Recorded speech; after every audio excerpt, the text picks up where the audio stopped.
자, 오늘은 하나님 말씀 중심의 신앙생활을 합시다. 그런 주제로 말씀을 전하겠습니다. 말씀 중심의 신앙생활을 합시다. 자, 하나님 말씀 중심의 신앙생활을 하려면은 하나님이 무슨 말씀을 하셨는지 알아야 되겠죠. 하나님의 말씀은 어디 있어요? 성경책이죠. 성경책.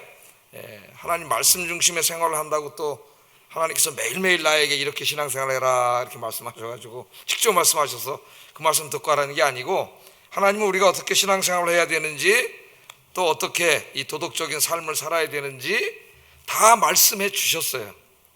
그 말씀하신 것을 인간 저자들을 통해서 성령의 감동으로 다 기록해 주셨습니다. 그 기록하신 말씀이 뭐예요? 성경책이죠. 성경책. 성경책이 하나님의 말씀이에요. 그래서 우리는 성경을 읽으면서 하나님이 우리에게 무엇을 말씀하셨는지를 알 수가 있습니다. 신앙생활은 어떻게 해야 되는지, 내가 하나님을 믿는 사람으로서 어떻게 살아야 되는지, 성경 말씀을 읽음으로써 또 그 말씀을 이렇게 설교로 들음으로써 우리가 알 수 있는 것이죠. 자, 오늘 우리가 읽은 이 마가복음 7장 1절부터 23절까지는 예수님께서 유대교의 잘못된 신앙을 지적하시고 책망하시는 말씀입니다. 자, 유대교, 우리가 보통 유대주의, 주다이즘을 유대주의 그렇게 번역하는데 그건 엉터리 번역이고요. 이즘이 붙으니까 그냥 무조건 주의라고 번역을 해서 유대교입니다. 유대교. 유대교. 자, 유대인들이 믿는 종교 유대교죠. 유대교는 누가 봐도 누구를 믿는 종교예요? 여호와 하나님을 믿는 사람들이죠. 사람들이 볼 때는 정말 이 세계에서 여호와 하나님을 제일 열심히 믿는 사람들처럼 보입니다. 근데 예수님 당시에는 더욱더 그랬어요. 예수님 당시에는 여호와 하나님을 믿는 사람들이에요. 그렇게 하나님을 열심히 믿는데 오늘 하나님이신 그분이 인간의 몸을 입고 이 땅에 오셔서 그 유대교의 지도자들이라고 할 수 있는 바리새인들과 서기관들, 그리고 유대교를 믿는 사람들을 굉장히 책망하고 계십니다. 책망하고 계셔요. 그러니까 왜 책망하셨느냐? 오늘 이제 그 말씀을 우리가 살펴보면서 오늘 우리의 삶에 적용을 해보려고 합니다.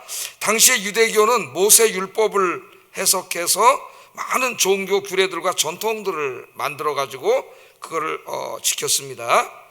문제는 유대인들이 하나님의 말씀 자체보다 자신들이 만든 그런 신학 혹은 종교적인 전통을 더 중요하게 여겼다는 거예요.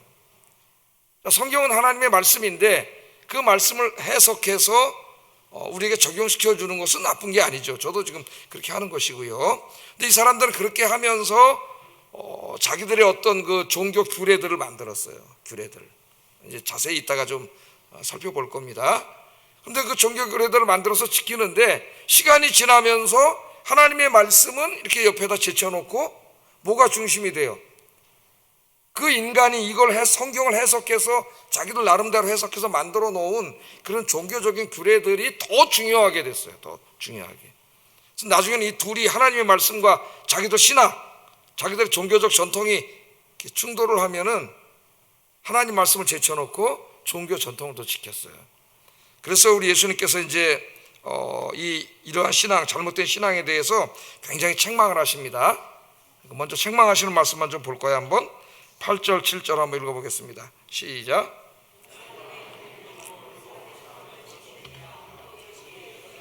전통을 지키려고 하나님의 계명을 잘 버리는도다, 그렇게 말씀했어요. 너희가 하나님의 계명은 버리고 사람의 전통을 지킨다, 그렇게 말하죠.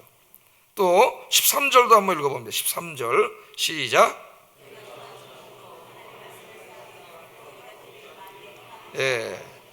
이렇게 자기들이 만들어 놓은 어떤 그 종교적인 전통을 지키느라고 하나님의 말씀을 오히려 폐해버려요. 자기들이 만들어 놓은 신학과 종교적인 전통을 하나님 말씀과 비교하면서 하나님 말씀이 기준이 돼야 되겠죠. 자기들 잘못된 거는 고쳐야 되는데 그게 아니고 자기들 전통을 만들어 놓고 규례들을 만들어 놓고 성경 말씀과 충돌이 되면은 하나님 말씀을 폐해버렸다는 거예요. 이제 유대인들만 그런 게 아니라 그 이후에 기독교 2000년 역사가 계속 이런 짓을 해왔습니다. 장로교, 감리교, 로만 가톨릭 교단을 만들어 놓고 자기들 교리를 만들고, 물론 교리는 성경에서 나온 거예요. 자기들 나름대로 성경을 해석해서 교리를 만들어 놓고 어떤 신학적 전통을 만들어 놓고 나중에 하나님 말씀보다 이게 더 중요한 거죠. 이게 더 중요해진 거예요. 그게 타락이에요. 타락. 그것도 이따 우리가 좀 한번 생각해 볼 거예요. 그래서 신앙생활에서 제일 중요한 것은 하나님 말씀에 순종하는 겁니다. 하나님 말씀은 신학이 아니고 교회들이 지켜왔던 어떤 그 전통이 아니고 이 말씀 자체예요. 말씀 자체. 성경 말씀 자체입니다. 이 말씀에 순종하는 것이 신앙생활이에요. 신앙생활은 내 기분 내키는 대로 내가 마음대로 그렇게 하는 게 아닙니다. 늘 주의 말씀을 묵상하면서 말씀대로 사는 게 신앙생활이에요. 신앙생활. 오늘 성경 말씀이 그것을 우리에게 가르쳐 줍니다. 여러분, 오늘부터 늘 주의 말씀을 이렇게 예배 시간에 참석해서 듣고 또 집에서 읽고 묵상하는 일에 힘쓸 뿐만 아니라 나의 삶의 모든 부분에서 그 말씀 그대로 순종하시는 여러분 되길 주의 이름으로 축복합니다. 그게 하나님이 제일 기뻐하시는 신앙생활이에요. 그럼 오늘 좀 한번 보겠습니다. 무슨 일이 있었는지. 어느 날 바리새인들과 서기관들이 예수님을 찾아와서 굉장히 항의를 합니다. 바리새인과 서기관들은 이제 유대교의 굉장히 지도자적인 사람들이죠. 지금으로 말하면 신학자들, 목회자들 이렇게 얘기할 수가 있겠어요. 율법을 해석해서 적용하고 가르치고 그걸 필사하고 하는 이런 사람들입니다. 일반 성도들이 아니에요. 이 사람들이 예수님을 찾아와서 이제 굉장히 얼굴이 막 시뻘게 져가지고 항의를 하는데, 항의하는 내용이 뭐냐면은 당신의 제자들이 우리 유대교의 전통을 지키지 않습니다. 하나님 말씀을 지키지 않습니다. 이래서 화가 난 게 아니라 우리 유대교가 만들어 놓은 이 신학과 종교적인 전통을 지키지 않습니다. 그래서 화가 난 거예요. 화가 났어요. 자, 5절 한번 읽어보겠습니다. 5절 시작.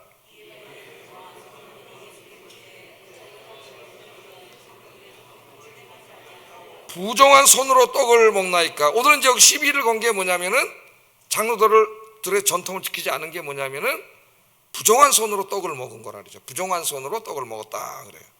부정한 손, 정결한 손이 있고 부정한 손이 있습니까? 하여튼 부정한 손으로 떡을 먹었다고 굉장히 막 항의를 해요. 그게 무슨 말이냐? 2절 읽으면 이렇게 뭔 말이 금방 알죠. 읽어보겠습니다. 시작. 부정한 손 곧 씻지 아니한 손으로 떡 먹는 것을 보았다. 그러니까 유대인들이 생각한 부정한 손은 씻지 않은 손이에요. 씻지 않은 손. 우리 바깥에 나갔다 들어오면 여기 뭐가 묻어요? 막 먼지, 세균, 바이러스 이렇게 잔뜩 묻잖아요. 그래서 손만 잘 씻어도 건강을 유지한다 그러잖아요. 손을 씻어라. 저도 손을 열심히 씻습니다. 손을 씻어요.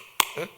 자, 그런데 단지 비위생적인 손으로 지금 떡을 먹었다고 그런 게 아니죠. 그거는 그냥 우리가 충고해 줄 수 있지만 이렇게까지 막 종교 지도자들이 와서 막 핏대를 올리고 지금 막 예수님께 항의할 내용은 아닌 것 같아요. 이것이 그들의 종교적인 규례와 밀접하게 연관이 있습니다. 도대체 유대교의 정결 규례가 무엇인가를 우리가 알아야 되겠죠. 근데 마가는 친절하게 잘 설명해 주었어요. 3절 4절 한번 읽어보겠습니다. 시작.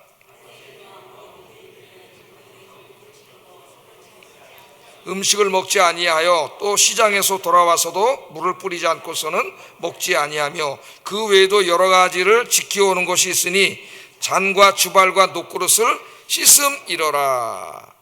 자, 이 정결규례가 있습니다. 이게 이제 우리 그 새벽기도 때 모세오경을 쭉 공부했잖아요. 레위기, 민수기, 신명기를 다 공부했는데 인간들은 이제 죄진 다음에 한 주간 동안 세상에서 죄를 져요. 그럼 영혼과 마음이 더러워져요. 정결하지 못해, 부정해. 근데 이 정결하지 못하고 부정한 상태로는 거룩하신 하나님을 만날 수가 없어요. 그래서 이제 성전에 가서 예배를 드리려고 그러면은 드리기 전에 번제를 드려야 되죠.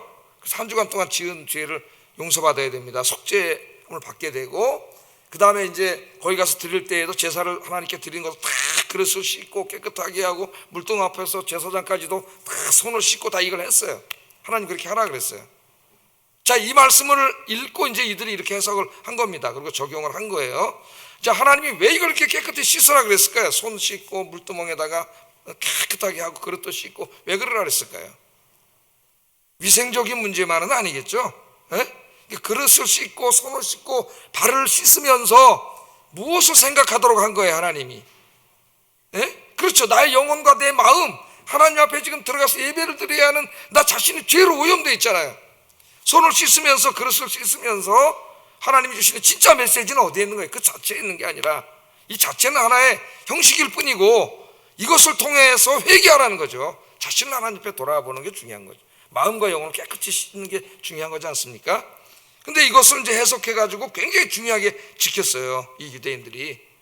이것뿐만이 아니라 이제 모세율법을 해석해서 이렇게 지켰는데 이렇게 만들어서 이제 그 만든 규례들이 613개나 됩니다.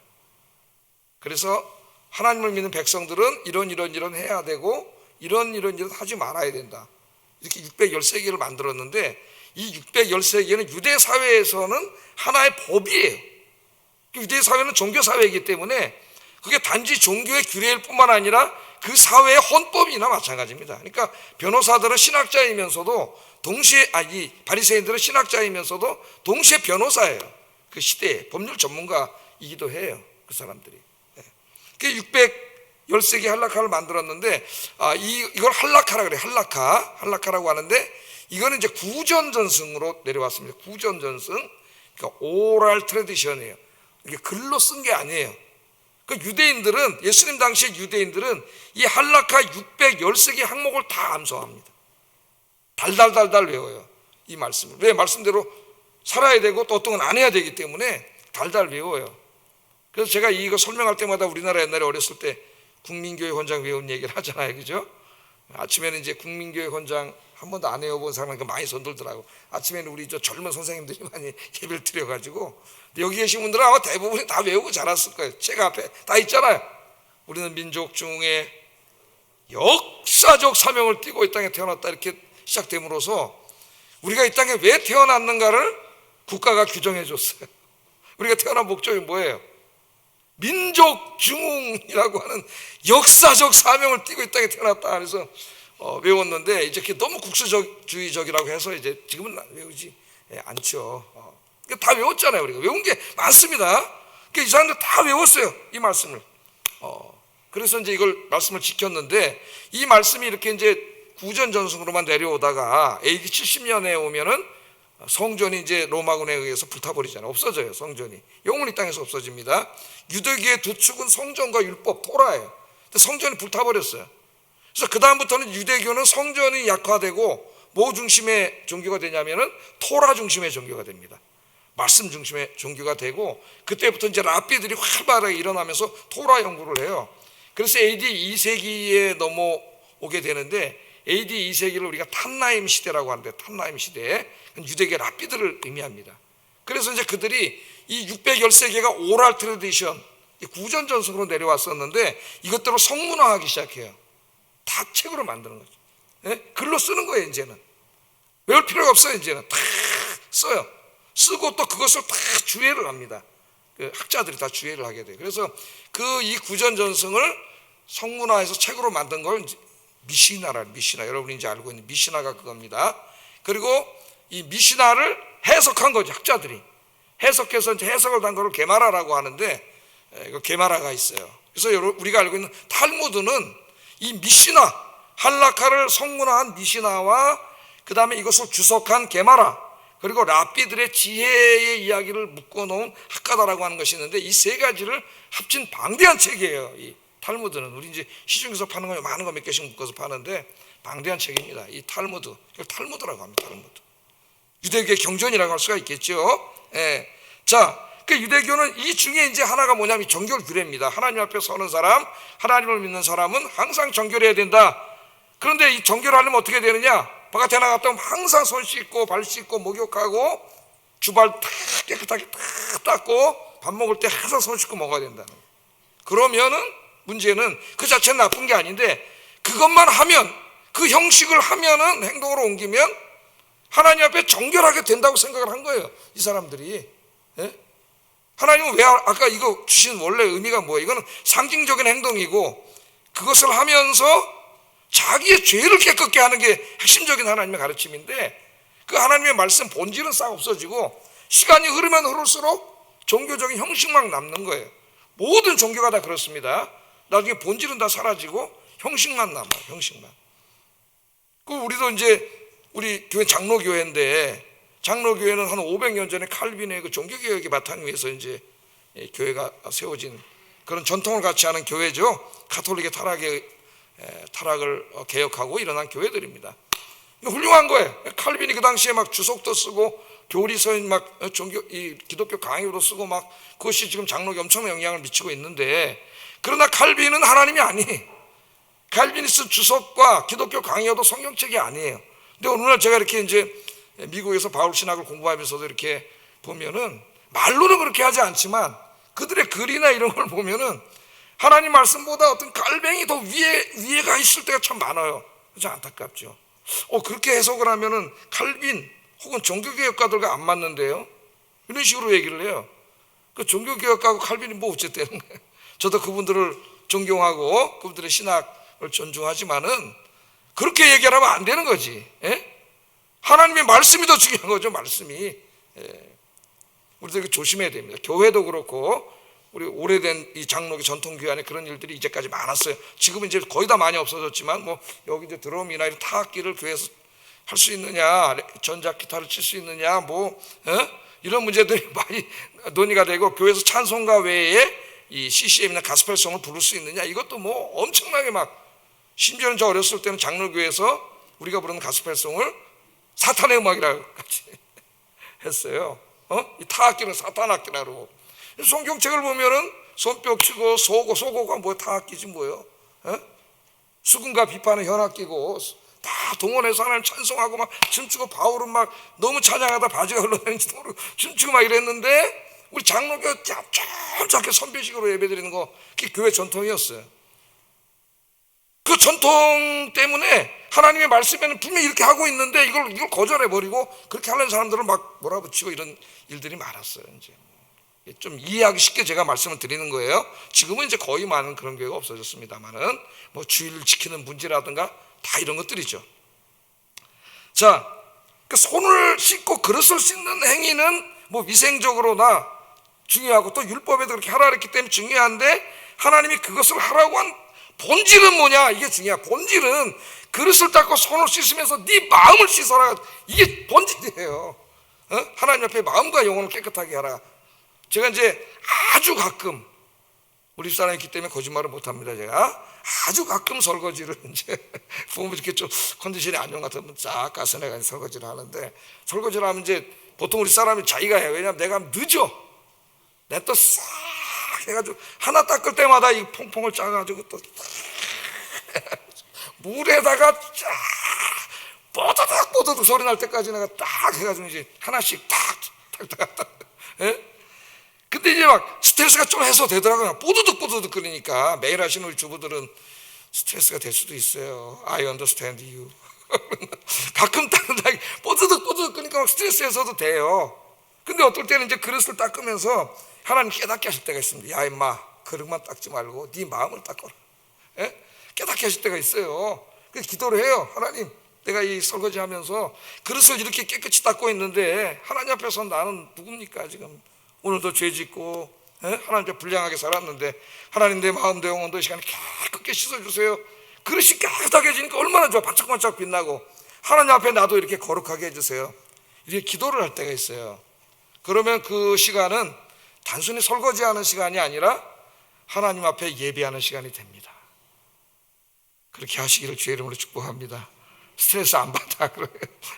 하나님 나를 깨끗게 해주세요. 그럼 그 시간은 거룩한 시간이 되는 거예요. 하나님이 지금 그것을 하라고 말씀하신 건 이유는 바로 거기에 있는 거지.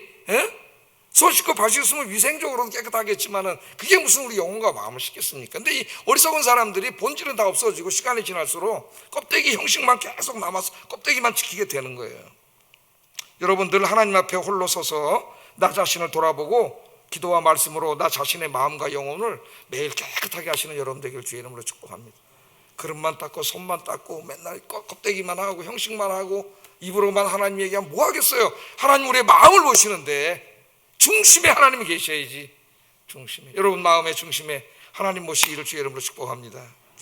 자, 예수님이 이런 바리새인들과 서기관들을 보고 이제 책망을 하시면서 문제점을 오늘 두 가지를 지적하십니다. 이들에게 문제점 지적하십니다. 사람들이 볼 때는요, 오늘 우리는 바리새인 그러면 좀 위선자라고 다 알고 있어요. 왜냐하면 성경을 하도 읽어가지고 다 압니다.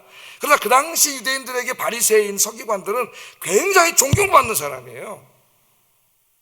위선을 했기 때문에 본질은 모르지. 그 사람들의 겉모습, 적어도 사람들 앞에 하는 종교 행위는 굉장히 거룩한, 금식하고 막 11조하고 다 부족함이 없는 사람들이에요, 이 사람들이. 근데 문제가 있는 사람들이. 그래서 예수님이 이제 책망을 하시잖아요. 위선자들이라고 책망하시죠, 그들에게. 첫 번째가 뭐냐면은 입술로는 하나님을 사랑하는 것 같지만 마음으로는 하나님을 사랑하지 않는다는 거예요. 첫째, 6절 한번 읽어보겠습니다. 시작.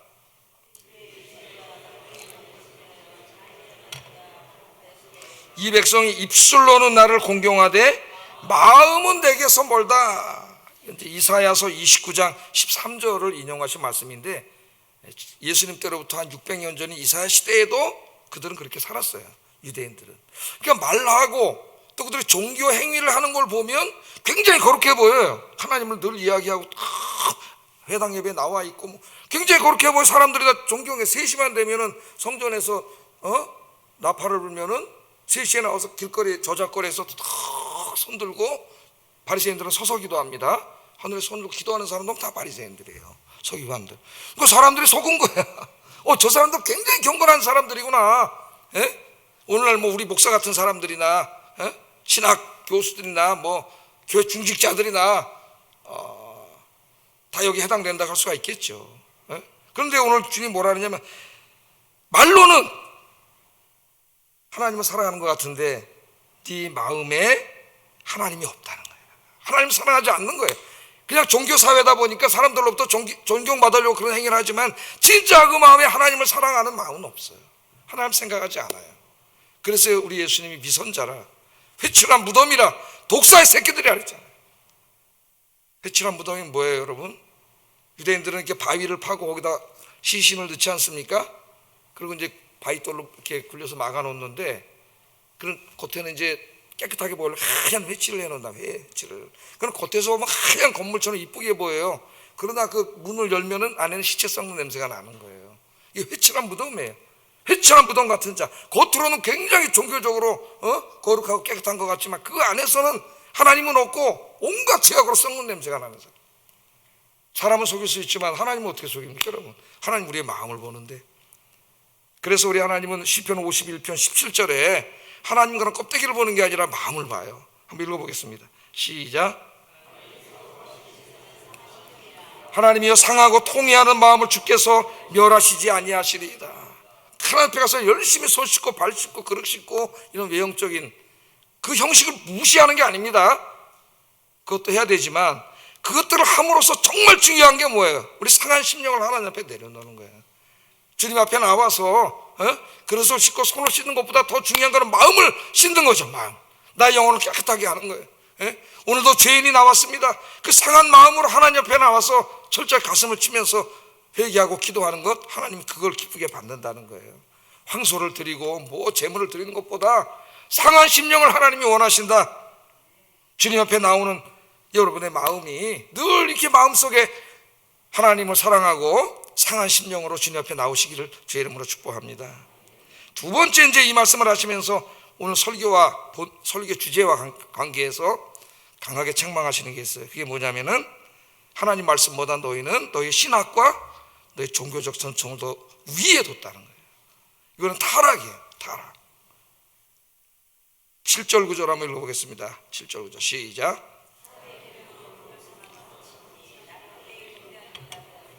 너희가 하나님의 계명은 버리고 사람의 전통을 지키느니라. 또 이르시되 너희가 너희 전통을 지키려고 하나님의 계명을 잘 저버리는도다. 사람의 계명으로 교훈을 삼았다. 우리 교훈은 성경을 해석해서 나온 건데 자기들 관점에서 해석을 한 거죠. 그 사람들은 그렇게 주장해요. 그러나 그것은 신학일 수 있지만은 하나님 말씀 자체는 아니에요. 그 인간이 한 거기 때문에 오류가 많을 수 있고, 항상 이 신학은 말씀의 점검을 받아야 돼. 그런데 말씀 해석해 놓고 만든 다음에 말씀 버린 거예요. 성경은 없고 이제 자기들이 만든 신학만 있는 거예요. 전통만 있는 거죠. 그게 사람의 계명이라 그랬어요. 그걸 내가 언제 얘기했냐? 니들 생각이지 그거는. 하나님 그렇게 말씀을 하시는 거죠. 그러니까 우리 신학을 하는 사람들이 굉장히 두려워해야 되는 말씀입니다. 또 뭐라 그래요? 하나님의 계명은 버리고 사람의 전통을 지켰다. 여기서 그치지 않고 또 반복합니다. 예수님이 너희 전통을 지키려고 하나님의 말씀을 잘도 버린다. 잘도 버린다.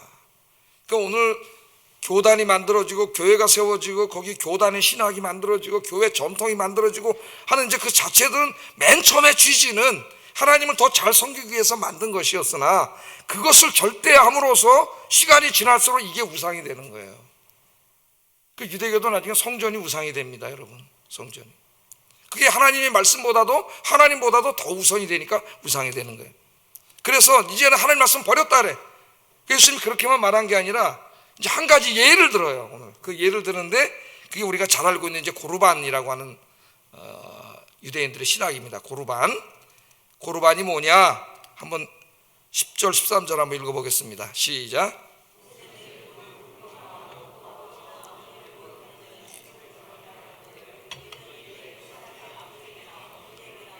내가 드려 유익하게 될 것이 고르반 곧 하나님께 드림이 되었다고 하기만 하면 그만이라 하고 자기 아버지나 어머니에게 다시 아무것도 하여 드리기를 허락하지 아니하여 너희가 전한 전통으로 하나님의 말씀을 폐하며 또 이 같은 일을 많이 행하느니라 하시고. 고르반은 무슨 뜻이에요? 고르반은 하나님께 드려진 것입니다. 드려진 것.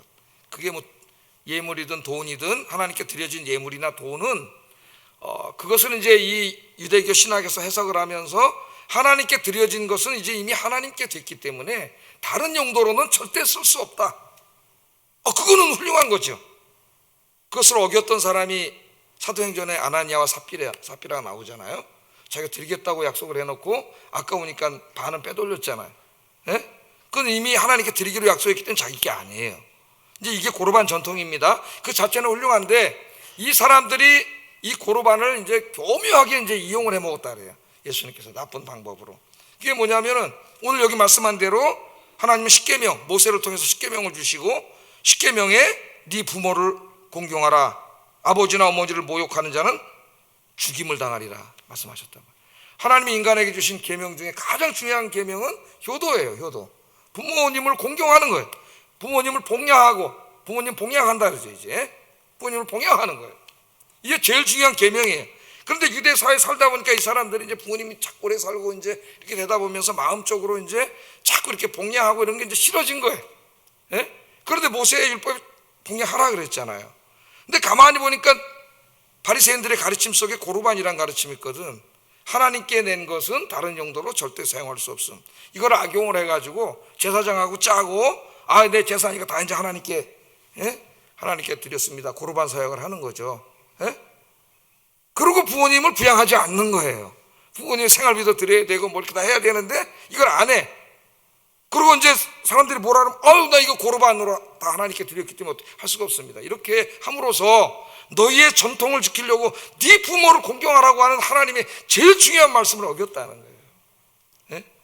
그 고르반 신학이 하나님의 말씀과 충돌이 되면 어떻게 돼요? 하나님 말씀을 순종을 해야지. 그걸 버려야죠. 하나님 말씀을 어겼다는 거예요. 우리 예수님께서 그렇게 책망을 합니다. 우리 중세 교회도 마찬가지죠. 1000년 동안 기독교 역사가 암흑기였어요. 왜냐하면 그때는 성경을 읽지 못했습니다. 평신도들이 종교개혁을 일으키고 루터가 이제 그걸 독일어로 번역을 하고 인쇄술이 막 이제 발전하면서 독일어로 번역된 성경이 막 인쇄가 되어 나와가지고 그때야 비로소 유럽의 사람들이 성경을 읽을 수가 있었어요. 1000년 동안 성경은 라틴어로만 돼 있는데 라틴어로 성경이 돼 있기 때문에 아무도 못 읽어요. 라틴어 모르는 사람은. 심지어는 주교들 중에서도 성경을 못 읽는 사람, 라틴어를 모르는 사람은. 그러니까 이 중세교회가 성경을 읽지 못하기 때문에 주교들이 막 엉터리로 얘기해도 속을 수밖에 없고 면죄부 얘기해도 속을 수밖에 없어요. 자, 말씀이 없으면 어떻게 됩니까? 하나님 말씀이 사라지면 모든 신앙이 미신화돼 버려요. 그래서 중세 1000년 기독교가 미신화돼 버렸어요. 여러분 그 성당에 가면 막 여기 벽에다가 막 그림 잔뜩 그려놓고 천장에다 그려놓고 이걸 뭐라 그래? 이걸 지금 프레스코하라 그러는데 이걸 갖다 막 그려놓고 그 다음에 저 무슨 뭐 베드로가 먹던 밥그릇이니 뭐 이런 거 진짜 아닌지는 모르지만은 십자군 전쟁하면서 잔뜩 예루살렘에서 가져와 가지고 집과 성전에다 잔뜩 쌓아놓고 그 성인들이 쓰던 유물이 엄청난 무슨 능력을 발휘한다고 이렇게 떠들어대 가지고 미신이, 말씀은 사라지고 미신이 가득했어요. 예? 가톨릭. 또 가톨릭의 잘못된 신학이 성도들을 잘못 인도하고, 그래서 종교개혁이 일어난 거예요. 무슨 루터가 사람들을 저 광장에 모아가지고 피켓 들고 막 도학 물러가라, 그게 종교개혁이 아닙니다, 여러분. 기독교 운동은 그런 운동이 아니에요. 루터도 하나의 가톨릭 사제였죠. 그러나 그는 신학자입니다. 하나님 말씀을 깊이 연구했어요. 그는 가톨릭의 그 공로주의 구원론, 잘못된 공로주의 구원론 때문에 굉장히 힘들었어요. 그 어떨 때는 아기 때 엄마 젖을 먹다가 엄마 젖을 내가 깨미는 죄를 짓지 않았어, 그것까지 회개했다 그러고, 비 오는 날 그 비텐베르그 성당을 무릎으로 올라가면서 자기 죄를 회개했어. 회개해도 또 회개하지 못한 죄가 있을까 봐. 왜? 가톨릭이 그렇게 가르쳤거든. 생각나지 않은 죄 그것까지 다 찾아내서 회개해야 된다고 가르쳤어. 그랬는데 어느 날 성경을 읽다, 로마서 갈라디아서를 읽다가 깨달았어요. 아, 구원은 전적이다 하나님의 은혜로 받는 거구나. 할렐루야. 그리고 가톨릭 신학을 보니까 연옥교리부터 엉망진창이에요. 하나님 말씀과 너무 멀어져 있어요. 그래서 종교개혁은 하나님 말씀으로 돌아가자는 데 다른 게 아니에요. 하나님 말씀으로 돌아가자, 하나님 말씀대로 믿자. 할렐루야. 로마교 천년교회 전통과 신학 잘못됐다 이거예요. 하나님의 말씀으로 돌아가자, 하나님의 말씀대로 믿자. 그래서 로마교의 모든 것을 다 버리는 거예요. 잘못된 것들을. 오직 말씀 위에서 교회를 다시 세우는 게 개신교입니다, 여러분. 개신교. 근데 오늘 그 이후에 개신교들이 또 그 짓을 또 하고 있어요. 로마 가톨릭이 한 교단을 다 만들어 가지고 또 교단 신학을 만들고 또 거기에 안에 무슨 전통을 만들고 또 그 일을 하고, 말씀보다 그게 더 우선이 가는 이 안타까운 일들이 계속 타락이 벌어지고 있는 거죠. 사도 바울이 이렇게 말했습니다. 고린도후서 10장 4절 5절 한번 읽어봅니다. 시작. 다 무너뜨리고 모든 생각을 사로잡아 그리스도에게 복종하게 하니. 굉장히 중요한 말씀이에요. 기독교 학문을 공부하거나 여러 가지 이제 자기 삶에 대해서 반성할 때 제일 중요한 말씀입니다. 어떤 인간의 이념도, 어떤 철학도, 어떤 세계관도, 어떤 가치관도, 어떤 도덕관념도, 어떤 경제 철학도, 어떤 교육 철학도, 어떤 문화 예술 철학, 인간이 만든 그 어떤 교훈과 지식도 하나님 말씀 위에 있어서는 안 된다는 말씀이에요. 인간이 만든 모든 이념과 철학을 다 사로잡아 무너뜨리고 십자가 앞에 복종시키고 오직 하나님의 말씀에만 순종하라는 말씀입니다. 우리는 우리의 가정생활, 자녀교육, 경제생활, 여가생활, 교회생활 등 나의 삶의 거의 모든 부분에 하나님의 말씀에 순종해야 됩니다. 모든 부분에. 그런데 이미 다른 것들이 많이 와 있어요. 그래서 말씀보다는 그걸 따라갈 때가 굉장히 많아요. 오늘 다 십자가 앞에 내려놓기를 주의 이름으로 축복합니다. 구약의 한 경건한 사람은 이처럼 살고 싶었습니다. 말씀대로. 그래서 그게 시편 119편 말씀인데요, 늘 하나님의 말씀을 묵상했어요. 한번 시편 119편 148절에 보면, 주의 말씀을 조용히 읊조리려고 내가 새벽에 눈을 떴습니다. 농부입니다. 낮에는 나가서 농사져야 돼요. 성경을 읽지 못해요. 깜깜해지면 또 성경을 읽을 수가 없어요. 그러니까 일찍 일어나가지고 동이 터서 막 이제 이렇게 뜰 때, 다른 사람은 자고 있을 때 이 사람은 그때 성경 읽고 기도하려고 일어났다는 거예요. 지금으로 말하면 새벽 기도하는 사람들이죠. 새벽 기도하는 사람. 시편 119편 11절, 내가 주께 범죄하지 아니하려 하여 주의 말씀을 내 마음에 두었습니다. 늘 읽어서 그 말씀을 마음에 두어. 왜? 범죄하지 않으려고. 말씀을 모르면 죄를 짓잖아요. 여러분, 모르고 져도 죄예요. 말씀을 읽었다는 거예요. 늘 말씀을 마음에 두고 살았어요. 시편 119편 9절, 청년이 무엇으로 그 행실을 깨끗하게 하리까? 주의 말씀만 지킬 따름입니다.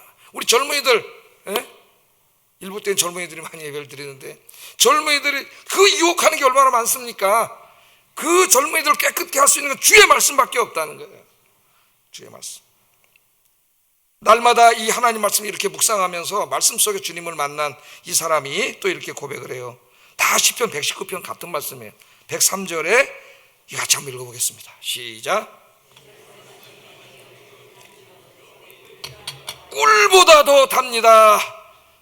어떤 사람은 3절만 읽으면 잠이 온다 그러는데 수면제, 불면증은 날지 모르지만 불행한 거죠. 이 사람은 주의 말씀을 읽다가 성령께서 조명하시고 깨닫게 하신 그 만남이 있어서 그 말이 꿀보다 더 달다. 꿀은 여러분 한번 찍어 먹으면 멈출 수 없어요. 그 다음에 또 찍어 먹고 또 찍어 먹고 계속 그래야 돼. 맛있어요.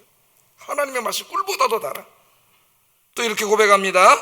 119편 127절에 내가 주의 계명을 곧 순금보다 더 사랑합니다. 아멘입니까? 네. 금 뭐예요? 지금 돈. 사람들 돈 제일 좋아하잖아요. 그까지 돈보다 하나님의 말씀을 더 사랑해. 그래서 그 좀 더 나가서 몇 시간 해가지고 뭐 돈도 버는 것보다 하나님 말씀이 읽는 시간이 자기에게 더 좋다는 거예요. 여러분, 돈보다 하나님 더 사랑하시길 주의 이름으로 축복합니다. 그래야지 하나님 믿는 사람이지. 예? 하나님을 돈 버는 수단으로 이용해 먹는 사람이 있어요. 예? 하나님 믿는 것 같은데 하나님 믿는 게 아니에요. 그 사람은 돈을 믿는 사람이에요. 돈이 하나님이기 때문에 하나님 나 돈 벌게 해주는 기계가 돼야지, 돈 안 벌게 해주면 하나님도 안 믿어. 욕하고 불평불만하고. 신앙이 아니죠. 미신을 믿는 거예요. 미신을. 자, 이 시인이 어느 날 자기가 그렇게 살아가면서 너무 행복했는데 동네 사람들을 보니까 그렇지 않은 사람들이 있어요. 이렇게 말합니다. 그들이 주의 법을 지키지 아니함으로 내 눈물이 시냇물과 같이 흘렀습니다. 야, 이렇게 하나님 말씀을 읽으면서 말씀대로 살아야 되는데 그 동네 사람들을 보니까 엉망진창으로 사는 사람들이 있어요. 말씀대로 안 살고. 너무 슬펐어요, 마음이. 예? 얼마나 그들을 위해 눈물로 기도했는지 시냇물처럼 흘렀다 그랬습니다. 또 119편 158절에 주의 말씀을 지키지 아니하는 거짓된 자들을 내가 보고 슬퍼하였습니다. 입으로는 하나님을 이야기하지만 삶 속에 하나님 말씀대로 살질 않아요. 그런 사람들을 보고 어떻게 했다고 내가 슬퍼. 여러분, 이 사람들이 여러분 가족이라고 생각해 보세요. 남편이고 아내고 내 자식들인데 하나님 말씀을 묵상하고 말씀대로 살아야 되는데 그렇게 살지 않을 때 여러분의 마음이 얼마나 아프겠어요. 그렇게 살아야 되는데. 예? 오늘 이 사람 가족을 넘어서 동네 사람들이 그렇게 안 살 때 마음이 슬펐다고 이야기하고 있어요. 그만큼 하나님 말씀을 사랑하는 사람. 사도행전 17장에 보면 베레아 교회가 소개되고 있는데 베레아 교회 성도들은 하나님 말씀을 너무 사모했습니다. 이렇게 얘기합니다. 바울이, 누가가 얘기한 거죠. 사도행전 17장 11절 12절 한번 읽어보겠습니다. 시작. 더 너그러워서 간절한 마음으로 말씀을 받고 이것이 그런가 하여 날마다 성경을 상고함으로 그 중에 믿는 사람이 많고 또 헬라의 귀부인과 남자가 적지 아니하나. 하나님 말씀을 들으러 왔을 때 어떻게 들었다고요? 어떤 마음으로? 간절한 마음으로 들었다는 거예요. 예? 여러분, 저 올 때 그런 기대를 가지고 오세요. 오늘 하나님 무슨 말씀을 주실까 하는 간절한 마음으로 오자마자 시계를, 아이고 40분 어떻게 기다렸지. 그래갖고 여기 40분 설교 듣는 시간이 완전히 그냥 4년처럼 느껴지는, 이 얼마나 불쌍한 사람이에요. 40분 설교가 4분으로 느껴지기를 주의 이름으로 축복합니다. 여러분, 시간은 객관적인 시간과 주관적인 시간이 있어요. 에? 객관적인 시간은 누구에게나 40분이에요. 그러나 주관적인 시간은 다릅니다. 어떤 사람은 3분처럼 느껴. 목사님 오늘 3분밖에 설교 안 했지. 이렇게 은혜 받으면. 은혜 못 받으면은 4시간이나 설교한 것처럼 느껴져요. 4시간이나. 그래서 객관적인 시간보다 어떻게 보면은 주관적인 시간이 더 중요해요. 여러분, 그 상대성 원리, 아인슈타인의 상대성 원리 중요한 요소입니다. 간절한 마음으로 말씀을 받고 그 은혜 받아고 집에 가면 또 이걸 가서 어떻게 했어요? 그런 거 하여 다시 또 되새김질 했다는 거예요. 되새김질. 저 어렸을 때 저희 어머니 살아계실 때 은혜 받고 오시면은, 제 초등학교 다니고 그럴 때 우리들에게 설교 들은 걸 다시 얘기해 주셨어요. 근데 저희 어머니는 얘기를 굉장히 잘하세요. 말씀을 재밌게, 목사님이 해준 것도 더 재밌어 사실 우리 어머니가 그걸. 근데 처음부터 끝까지 설교를 다 기억하고 있다는 게 놀라워요. 집중해서 들으신 거야. 그러니까 매일 설교를. 그러니까 은혜를 받고 간절한 마음으로 받고 이걸 아까워서 자식들한테 와서 얘기해 주신 거예요. 여러분도 그렇게 하기를 주의 이름으로 축복합니다. 예? 그래서 어렸을 때 그 말씀, 우리 어머니가 되새김질 해주시는 말씀을 또 받아먹고 살았어요. 저희가. 마지막으로 말씀을 마치겠습니다. 누가 가장 복된 사람인가? 성경은 이렇게 말합니다. 시편 1편 1절이죠. 읽어보겠습니다. 시작. 오만한 자들의 자리에 앉지 아니하고 오직 여호와의 율법을 즐거워하여 그 율법을 주야로 묵상하는 자로다. 복 있는 사람, 주야로 묵상하고 말씀대로 사는 사람은 그 자체가 복이에요. 왜? 하나님이 말씀을 통해서 우리의 영혼을 살찌우기 때문에. 그러나 그렇게 사는 사람은 또 하나님이 복을 주세요. 그래서 복 있는 사람이에요. 성경 제일 마지막 책인 요한계시록 1장 3절에 동일하게 말씀하셨습니다. 한번 읽어보겠습니다. 시작. 읽는 자와 듣는 자와 그 가운데 기록한 것을 지키는 자는 복이 있나니 때가 가까움이라. 이게 마지막 말씀이에요, 여러분. 이 성경 말씀을 읽는 자 읽으시길 바랍니다. 듣는 자 듣는 일에 힘쓰시기 바랍니다. 끝나면 안 돼요. 그 기록된 말씀대로 사는 자가 복이 있다. 여러분들이 그 사람이 되기를 주의 이름으로 축복합니다. 기도하겠습니다. 두 가지를 기도합니다. 하나님의 말씀보다 더 높아진 모든 인간의 교훈들을 무너뜨리고 모든 생각을 사로잡아 그리스도께 복종시키게 하소서. 여러분 삶 속에서. 두 번째, 하나님의 말씀을 읽고 듣고 그 말씀대로 순종하여 사는 일에 힘쓰는 복된 성도가 되게 하소서. 기도하겠습니다. 사랑하신 아버지 하나님, 감사합니다. 오늘 말씀을 읽으면서 중요한 걸 깨달았습니다. 하나님을 그렇게 사랑한다고 입으로 떠들던 저들이 하나님의 말씀보다 자기들의 전통과 신학을 더 높여놨습니다. 오늘 예수님께 책망을 받습니다. 우린 유대인들을 바라보면서 우리도 역시 마찬가지가 아닌가 생각해 봅니다. 하나님의 말씀보다 더 위에 있는 것 있습니까? 더 중요하게 여기고 있는 것 있습니까? 다 무너뜨리게 하시고 다 사로잡아 그리스도께 복종시키는 저희들이 되게 하여 주시옵소서. 뿐만 아니라 하나님의 말씀을 날마다 읽고 묵상하고 그 말씀을 듣고 말씀대로 살아가는 저희들이 되게 하여 주시옵소서. 예수님 이름으로 기도드립니다. 아멘.